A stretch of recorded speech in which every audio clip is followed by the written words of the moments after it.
الفرق بين البلد والبلاد. نجد لفظ country يترجم تارة بالبلد وتارة بالبلاد، فما الفرق بينهما؟ البلاد صيغة جمع مفرده بلد، وتعني المكان الذي يشمل عدة مناطق مختلفة، مثل بلاد الشام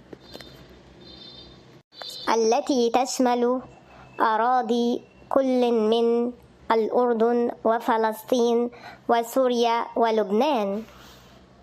ويستعمل أيضا لفظ البلاد للدلالة على الوطن بما يحمله من معان قومية أو عرقية. وأما البلد فهو اسم مفرد